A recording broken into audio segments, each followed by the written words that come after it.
أعوذ بالله من الشيطان الرجيم بسم الله الرحمن الرحيم نحمده ونصلي على رسوله الكريم والمهدي الموعود عليه الصلاة والتسليم وعلى آلهما وأصحابهما أجمعين أما بعد فقال الله سبحانه وتعالى في القرآن المجيد والفرقان الحميد بسم الله الرحمن الرحيم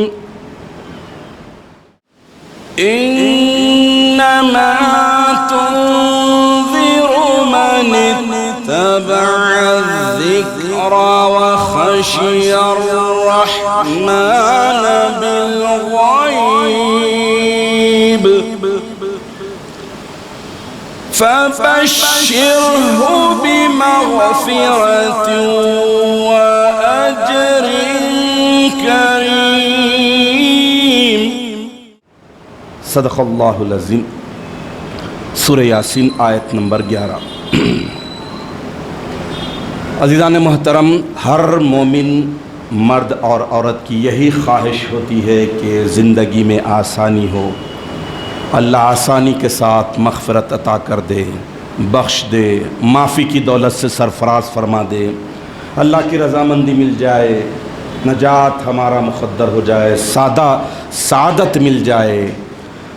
تمنا حسرت اچھی ہے، چیزیں بڑی ہے، خواہشات بڑی ہے، تو طلب کے حساب سے محنت بھی اتنی ہی کرنی پڑتی ہے۔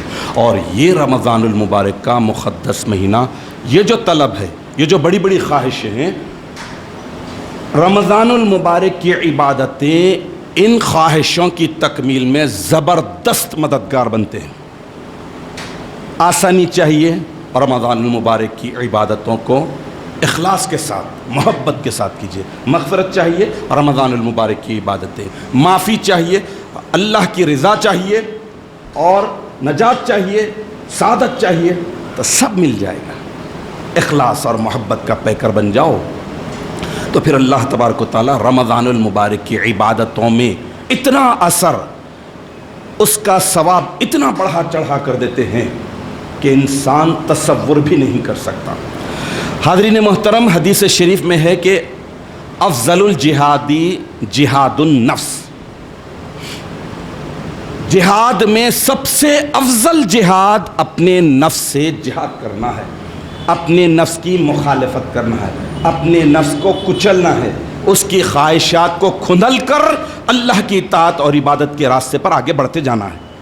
یہ رمضان المبارک کا مقدس مہینہ سکھاتا ہے۔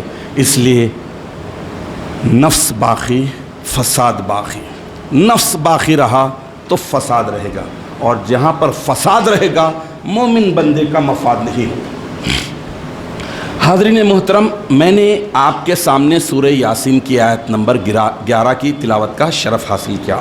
اللہ تبارک و تعالیٰ اس آیت شریفہ میں نصیحت حاصل کرنے والے کون ہوتے ہیں، ان کی خوبی نشانی کیا ہے، اور نصیحت کس پر اثر کرتی ہے، کون نصیحت کو قبول کرنے کے قابل ہوتا ہے، یہ آیت شریفہ اللہ تبارک و تعالیٰ ارشاد فرما رہے ہیں کہ بس میرے پیارے حبیب، آپ تو صرف ایسے شخص کو ڈرا سکتے ہیں، دھمکا سکتے ہیں، الرٹ کر سکتے ہیں جو قرآن اور اس کی نصیحتوں پر عمل کرتا ہو اور خدا رحمان سے بے دیکھے ڈرتا ہو، تو اسے آپ بخشش، مغفرت اور عمدہ بدلے کی خوشخبریاں سنا دیجیے۔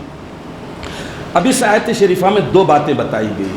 نصیحت حاصل کرنے کے لیے قرآن پاک کی نصیحتوں پر عمل کرنا، ڈرانا۔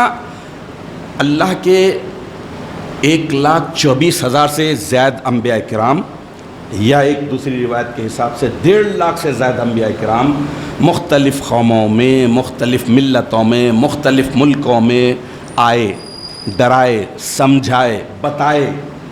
تو احادیث میں آتا ہے کہ بعض نبی کے تو ایک بھی فالوور نہیں تھے۔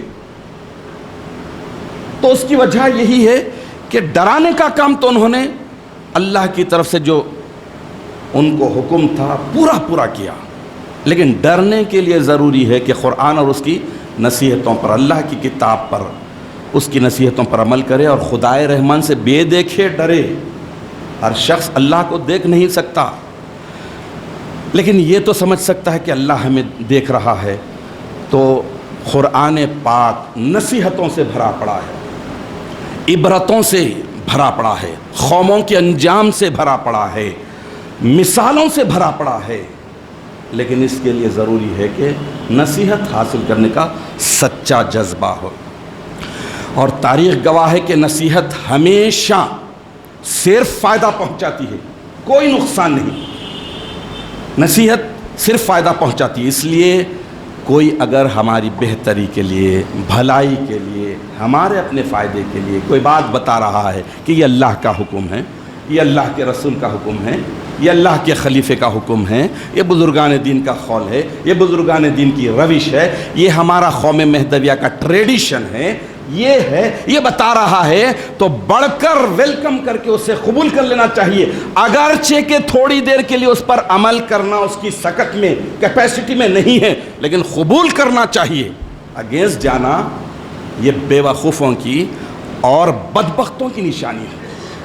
تو اللہ تبارک و تعالیٰ جب نصیحت کوئی کر رہا ہے، یہ تو سمجھیے کہ اللہ تعالیٰ کی طرف سے ایک آپ کو نعمت مل رہی ہے، بلکہ نصیحت کرنے والے کا شکریہ ادا کریں، تھینک یو بولے، کیونکہ وہ آپ کے فائدے کے لیے اچھی بات، بھلی بات بتا رہا ہے۔ حاضرین محترم، امیر المومنین، اول المومنین سیدنا ابو بکر صدیق رضی اللہ تعالی عنہ ارشاد فرماتے ہیں کہ جس شخص پر نصیحت اثر نہ کرے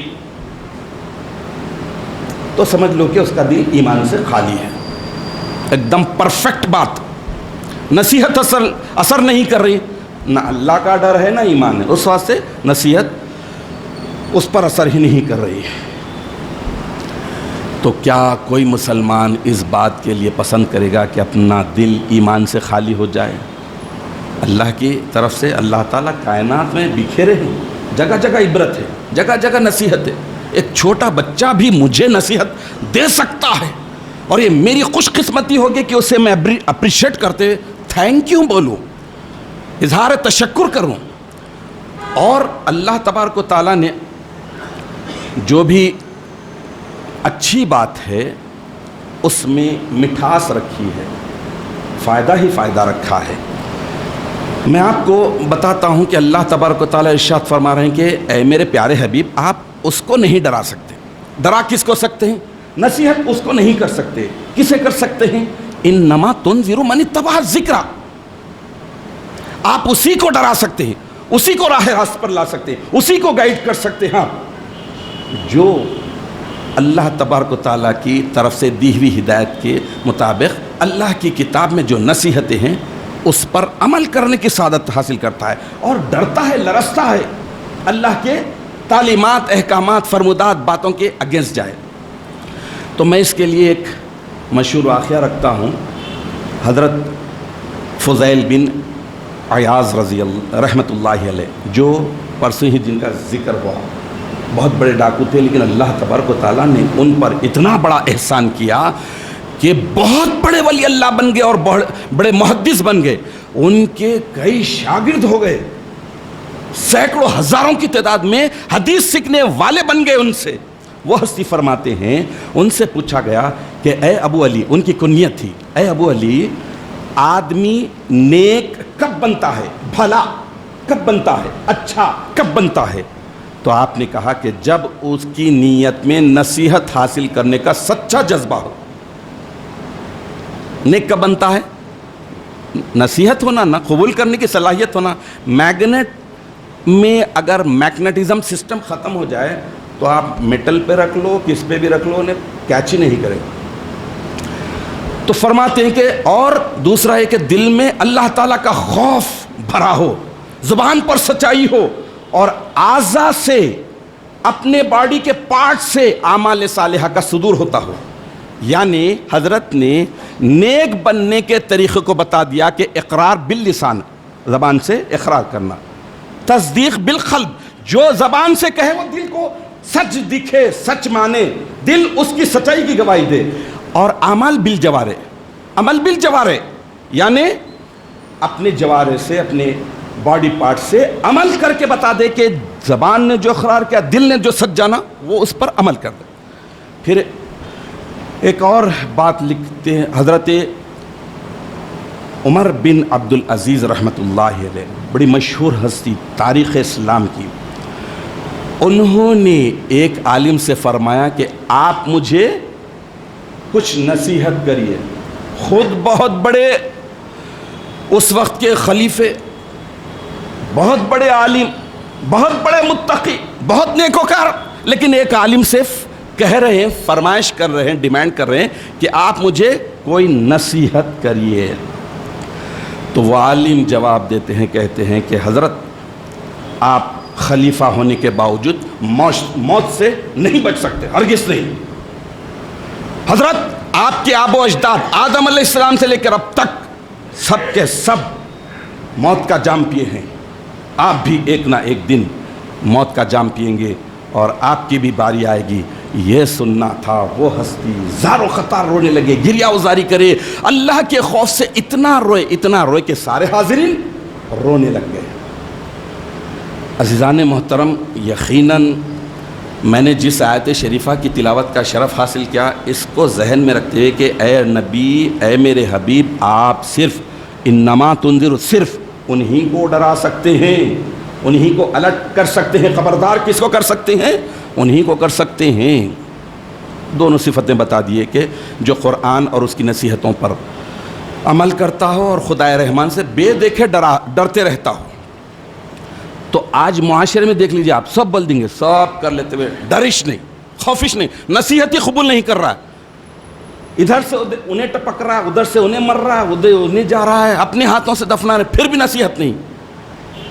کب نصیحت ہوگی؟ جب وہ خود مر جائے گا، خبر میں جائے گا، اس کے بعد وحشت ناک فرشتے آ کر جب سوال کریں گے تو ان کی صورتوں کو دیکھ کے ہی اسے بار بار اس کا کلیجہ منہ میں آتا جائے گا. تو اس سے بچنا ہے یقیناً. لیکن دیکھیے، نصیحت، عمل خود ایک بہت بڑی نصیحت ہے. مبارک ہیں وہ لوگ جن کے پاس الفاظ سے زیادہ عمل ہوتا ہے. ان کا کریکٹر ہی بتاتا ہے کہ کوئی بھی دیکھیے آپ، اللہ تبارک و تعالیٰ نیکوں سے بھی نصیحت حاصل کرنے کی وجوہات رکھا ہے اور برے لوگوں سے بھی، بد لوگوں سے بھی نصیحت حاصل کرنے کی اللہ تعالیٰ نے وجوہات رکھے ہیں. بروں کو دیکھ کر آدمی، ارے نہیں بھائی برا ہے، پھر ہمارا بھی انجام ایسا ہوگا. اچھا ہے، ارے بھائی دیکھو کتنے اچھے ہیں، کتنے اللہ کے پیارے ہیں، کتنے اللہ کی عبادت گزار ہیں. تو اس کو بھی دیکھ کر آدمی سدھر سکتا ہے. تو لہٰذا ایک تاریخی حقیقت ہے کہ نصیحت وہ سچی بات ہے جسے ہم غور سے نہیں سنتے، غور سے نہیں سننا چاہتے. نصیحت ہے، اور وہی غیبت بدترین دھوکہ ہے، لیکن اسے بڑے کان لگا، ہاں کیا کیا کیا ہوا وہاں وہ، اور اس کو بغیر کسی اس کے فارورڈ کھیلنے لگ جاتے بغیر تحقیق کے. غیبت، چغل خوری کو، یہ تاریخی حقیقت ہے. آدم علیہ السلام سے اب تک اور آگے بھی ہوتے رہیں گا. یہ نصیحت پر آدمی کان نہیں دھرتا. تو میرے پیارے بھائیوں، اللہ تبارک و تعالیٰ جو بتائے ہیں، میں آپ کو بتاتا ہوں کہ ڈر کیا چیز ہوتی ہے، خوف کیا چیز ہوتی ہے. جو امام الانبیاء ہیں، جو شفیع المذنبین ہیں، حشر میں شفاعت جن کا خاصہ ہے، ارے خدا کی قسم، ان کے شفاعت کے پرچم تلے سارے انبیاء اکرام آ جانے والے ہیں. ان کا ذرا خوف ملاحظہ فرمائیے. ان کے اگلے پچھلے سارے گناہ بخش دیے گئے ہیں، لیکن ان کی حیات طیبہ میں خوف الہی کا یہ عالم تھا، کیونکہ آپ محسن انسانیت ہیں صلی اللہ علیہ وسلم. تو ام المومنین بی بی عائشہ صدیقہ رضی اللہ تعالی عنہا فرماتی ہیں کہ جب اذان کا وقت ہوتا اور نماز کا وقت قریب آنے لگتا تو میرے سرتاج کا چہرہ انور، آپ کا چہرہ انور کا رنگ بدل جاتا اور آپ سہم جاتے اور آپ پر خشیت کا یہ عالم ہوتا. اور جب نماز کی حالت میں داخل ہوتے تو اس وقت تک یہ کیفیت ہو جاتی کہ جیسے آپ صلی اللہ علیہ وسلم کا اس دنیا میں سے کسی سے کوئی تعلق ناتا ہے ہی نہیں، یعنی ہم میں سے کسی کو وہ جانتے نہیں ایسے ہو جاتے خوف الہی سے۔ کون؟ میرے آپ کے آقا صلی اللہ وسلم علیہ۔ حضور اکرم صلی اللہ تعالیٰ علیہ وسلم جب رات کو اٹھتے تو اللہ کی یاد میں اس قدر روتے کہ اکثر ہچکی بن جاتی۔ بلکہ ایک روایت، ایک حدیث شریف جو صحیح بخاری میں ہے، ایک صحابی بیان کرتے ہیں کہ وہ ایک مرتبہ حضور اکرم صلی اللہ تعالیٰ علیہ وسلم سے ملاقات کا شرف حاصل کرنے کے لیے آپ کی بارگاہ اقدس میں گئے، حاضر ہوئے تو دیکھا کہ حضور صلی اللہ تعالیٰ علیہ وسلم نماز میں مصروف ہیں، اور اس قدر گریہ و زاری کر رہے ہیں، اس قدر رو رہے ہیں کہ آپ کے سینے انور سے ایسی آوازیں آ رہی ہے جیسے ہانڈی میں سالن کو ابالا جاتا ہے، سالن جب ابلنے لگتا ہے، اونٹنے لگتا ہے تو جو آواز آتی ہے گھڑگھڑاہٹ کی، وہ آپ کے سینے اتھر سے آ رہی۔ بتائیے میرے بھائیو کیا بات ہوئی، کیسا خوف، کیسی۔ اسی لیے یقیناً جو جب آنکھ کے آنسو سوکھ جاتے ہیں، دل کا خوف نکل جاتا ہے، تو پھر جیسا کہ میرے آقا سیدنا ابوبکر صدیق رضی اللہ تعالیٰ عنہ ارشاد فرمائے کہ دل سے ایمان چلا گیا، اس دل میں ایمان ہے نام کی چیز ہی نہیں، ایمان سے خالی دل۔ تو ہمیں اپنے دل کو ایمان سے آباد رکھنے کے لیے ڈر اور خوف کو ہمیشہ پیش نظر رکھنا۔ امام ترمذی ایک حدیث بیان کرتے ہیں، حضور اکرم صلی اللہ تعالیٰ علیہ وسلم ارشاد فرماتے ہیں کہ 2 خطرے، ڈراپس اور 2 نشان سے زیادہ کوئی چیز اللہ تعالیٰ کو پسند نہیں ہے۔ ایک ہے اللہ تعالیٰ کے خوف سے بہنے والا آنسو کا قطرہ، یہ اللہ کو بہت پسند ہے، اور دوسرا اللہ تعالیٰ کی راہ میں اللہ ہی کے نام پر قربان ہوتے اپنے خون کا خطرہ گرانا، وہ بھی اللہ کو بہت زیادہ محبوب ہے۔ اور 2 نشانوں میں سے ایک یہ کہ اللہ کی راہ میں چلتے چلتے نشان پڑ گئے، پیروں میں چھالے، ہاتھوں میں گٹھے۔ بی بی فاطمہ الزہرا سلام اللہ علیہا چکی پیس رہے، ہاتھوں میں گٹھے۔ میرے پیارے آقا نے اپنی اس بیٹی کے، اس دختر کے وہ ہاتھوں کو، وہ ہتھیلیوں کو چوم لیا تھا۔ تو یہ اللہ کی محبت میں تھے، یہ محنت کرے، مشقت کرے، کسب کرے جو انبیاء کی سنت تھی۔ اور دوسرا نشان ہے کہ اللہ تعالیٰ کے فرائض میں سے کسی ایک فرض کی ادائیگی میں پڑ جانے والا نشان۔ حاضرین محترم، سیدنا ابو ہریرہ رضی اللہ تعالیٰ عنہ سے مروی ایک اور حدیث شریف ہے جو حضور اکرم صلی اللہ تعالیٰ علیہ وسلم ارشاد فرماتے ہیں کہ اللہ تعالیٰ فرماتا ہے، مطلب حدیث قدسی بھی، جس حدیث میں اللہ فرما رہا ہے وہ حدیث قدسی۔ اللہ تبارک و تعالیٰ فرما رہا ہے، کیا فرما رہا ہے کہ مجھے میری عزت و جلال کی قسم کہ میں اپنے بندوں میں 2 خوف اور 2 امن اکٹھا کبھی بھی نہیں کروں گا۔ ایک خوف ہوگا تو دوسرا خوف نہیں، ایک امن ہوگا تو دوسرا امن نہیں۔ تو اس کے بعد پھر اللہ تعالیٰ فرماتا ہے کہ اگر میرا بندہ، میرے بندے نے دنیا میں مجھ سے خوف رکھا، ڈر رکھا، خشیت، اللہ تعالیٰ انما تنذر من اتبع الذکر، اے میرے حبیب آپ اس کو ڈرا سکتے ہیں، صرف اسی کو ڈرا سکتے ہیں جو نصیحت حاصل کرنے والا ہے، جو اللہ کو بے دیکھے ڈرنے والا ہے۔ تو اللہ تعالیٰ ارشاد فرما رہا ہے کہ اگر اس نے دنیا میں مجھ سے خوف رکھا، ڈر رکھا، تو میں اسے قیامت کے دن امن دوں گا، اور اگر وہ مجھ سے اس دنیا میں بے خوف رہا، نڈر بن کر رہا، تو میں قیامت کے دن اسے خوف سے 2 چار کر دوں گا۔ اللہ اکبر۔ اس حساب سے یقیناً یہ رمضان المبارک کا مقدس مہینہ اور اس مقدس مہینے کی ساری عبادتیں ہمیں بتا رہی ہے کہ یقیناً ہم اپنے ان اولین مومنین کے خشیت کو، ڈر کو، جنہوں نے اپنی زندگی میں اللہ کے پیارے نبی صلی اللہ تعالیٰ علیہ وسلم سے بشارت پالی کہ اے ابو بکر تم جنتی، اے عمر تم جنتی، اے عثمان تم جنتی، اے علی تم جنتی، بٹھا کر باضابطہ جنت کا ٹکٹ دے دیا گیا، قطعی جنتی ہیں۔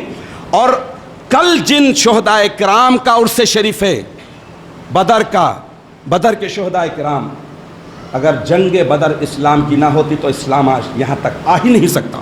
ان کا احسان عظیم ہے، وہ ہستیوں کا بھی عرس شریف کل کیجئے ضرور، اور ام المومنین بی بی عائشہ صدیقہ رضی اللہ تعالی عنہا کا بھی کل عرس شریف کیجئے۔ تو وہ ہستیاں بھی قطعی جنتی ہیں جو بدر کے میدان میں اللہ کے نام پر قربان ہو گئے۔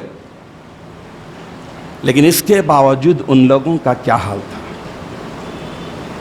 چلیے ایک لے لیجئے، حضرت ابو بکر صدیق رضی اللہ تعالیٰ عنہ کے مسجد نبوی میں بیٹھے ہوئے ہیں، خوف کا یہ عالم ہے کہ اپنی زبان کو پکڑے کھینچ رہے ہیں، بار بار کھینچ رہے ہیں اور کہہ رہے ہیں کہ یہ مجھے ہلاک نہ کر دے۔ سوچئے قطعی جنتی ہے، ولو بالفرض ولو بالفرض ولو بالفرض، اگر ان سے خطا بھی ہوتی ہے تو جنت میں جانے سے کوئی چیز انہیں روک نہیں سکتی، کیونکہ میرے آقا نے انہیں ٹکٹ دے چکے۔ لیکن اس کے باوجود آپ غور کیجئے کہ وہ رو رہے، ایک چڑیا درخت پر بیٹھ کر اب آواز لگا رہی، پیاری سی آواز لگا رہی، تو حضرت ابو بکر صدیق رضی اللہ تعالیٰ نے کہا کہ کاش یہ میں چڑیا کی طرح ہوتا، ادھر اڑتا ادھر جاتا، وہاں دانا چکتا، یہاں کھا لیتا، سب کر لیتا، کوئی حساب نہیں، کوئی کتاب نہیں، کاش۔ رو رہے ہیں، ڈر ہے۔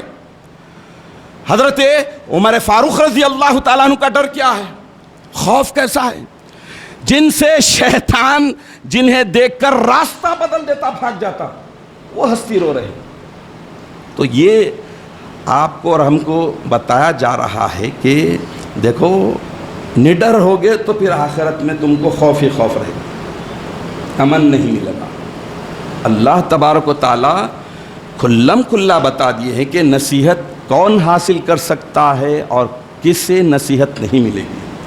تو چنانچہ ایک اور حدیث شریف مسند امام احمد رحمۃ اللہ علیہ میں ہے، حدیث نمبر 4826، 4826، سیدنا ابو ہریرہ رضی اللہ تعالیٰ عنہ سے مروی ہے، وہ حضور اکرم صلی اللہ تعالیٰ علیہ وسلم سے حدیث بیان کرتے ہیں کہ اللہ کے پیارے نبی صلی اللہ تعالیٰ علیہ وسلم ارشاد فرمائے کہ کوئی ایسا آدمی آگ میں داخل نہیں ہوگا جو اللہ تعالیٰ کی خشیت سے، ڈر کی وجہ سے، خوف کی وجہ سے رو پڑا ہو۔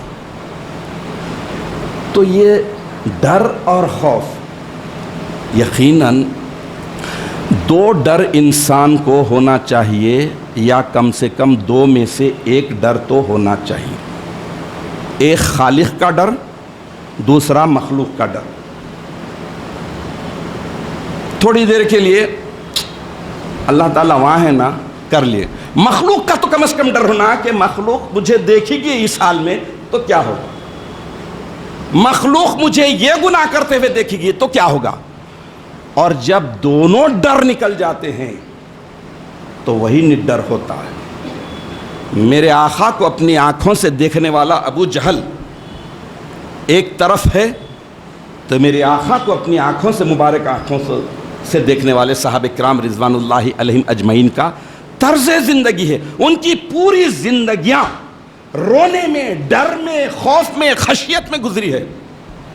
پھر ہم کس وجہ سے نڈر ہوں، بے خوف ہو جائیں؟ رمضان المبارک کا مقدس مہینہ ہے میرے بھائیوں، رمضان المبارک، سال کی سب سے بڑی رات، لیلۃ القدر خیر من الف شہر، اس میں کی جانے والی دعائیں ذرا غور کیجئے، وہ دعائیں کتنی اعلیٰ ہیں، کتنی عرفہ ہیں، کیسی پیاری ہیں۔ میرے آقا سیدنا و امامنا حضور میرا سید محمد جیون پوری مہدی موعود برحق علیہ الصلوۃ والتسلیم جب کہا کے مقام پر پہلی مرتبہ اللہ کا حکم ہوا تو فرض دگانے لیلۃ القدر ادا کیے، اپنے اصحاب کو لے کر، عورتوں کو لے کر، تو اس کے بعد سجدے کی حالت میں جا کر دعا کیے ہیں، گڑ گڑائے ہیں، پونا گھنٹہ، 45 منٹ سے زیادہ، اور پورا مصلی بھگ گیا۔ میرے آقا بھی تو خلیفۃ اللہ ہیں، معصوم عن الخطا ہیں، وہ بھی تو شافی محشر ہیں، ان کے پاس بھی تو کوئی گناہ نام کی چیز نہیں ہے۔ پھر بتائیے کیوں روئے؟ امت کو تعلیم دینے کے لیے، امت کو سکھائے، دیکھو تم انسان ہو، بھلکڑ ہو، بار بار بھولتے ہو، تمہاری صفت ہے، تمہاری فطرت ہے، لہٰذا تم دیکھو، ذرا ڈرو، ذرا سنبھلو اور اس کے بعد آگے بڑھو۔ تو یقیناً یہ رمضان المبارک کا مقدس مہینہ ہمیں بتا رہا ہے، اللہ کے پیارے نبی صلی اللہ تعالیٰ علیہ وسلم کو اللہ تعالیٰ نے جو حکم دیا، میں پھر ایک مرتبہ اس کا ترجمہ آپ کو ریپیٹ کر کے بتاتا ہوں، اور اس کے بعد غور کیجئے کہ کیا کہیں ہم اس فرمان الہی کی رینج میں تو نہیں آ رہے؟ اللہ اکبر! کہیں ہم بھی ویسے تو نہیں ہو جا رہے ہیں جیسا اللہ نے ارشاد فرمایا کہ اے میرے پیارے حبیب، انما بے شک آپ تو صرف ایسے شخص کو ڈرا سکتے ہیں جو قرآن اور اس کی نصیحتوں پر عمل کرنے والا ہے۔ مطلب ہم ڈرانے کے قابل نہیں ہیں کیا؟ کہ ہم قرآن اور ان کی نصیحتوں کو نظر انداز تو نہیں کر رہے ہیں، اگنور تو نہیں کر رہے ہیں؟ کیا اس کے اگینسٹ تو نہیں جا رہے ہیں؟ اور کیا ہم میں اللہ کا ڈر خوف تو نہیں نکل چکا ہے؟ جائزہ لینا ہے۔ اور ڈر جب اللہ کا پیدا ہو جاتا ہے تو پھر ڈرنے والا بندہ سب سے بڑا، سب سے اعلیٰ، سب سے شارٹ کٹ، ایزی وہ طریقہ اختیار کر لیتا ہے جو بچے کا ہوتا ہے۔ اور اس میں بھی دیکھ لیجئے آپ، اور قریب، بالکل قریب، بالکل قریب، بالکل قریب اگر اللہ کے ہونا چاہ رہے ہیں، سجدہ۔ کیونکہ اقرب ما یکون العبد من ربہ وہو ساجد، اللہ کے نبی ارشاد فرماتے ہیں کہ بندہ اپنے رب کے سب سے زیادہ اقرب، سب سے زیادہ قریب سجدے کی حالت میں ہوتا ہے۔ فاکثر دعا، تو تم دعا خوب کرو، اللہ کے نبی خود ہدایت دے رہے ہیں۔ تو جب سجدے میں آنسو بہائیں گے، ڈر خوف پیدا ہوگا تو نصیحت ملے گی۔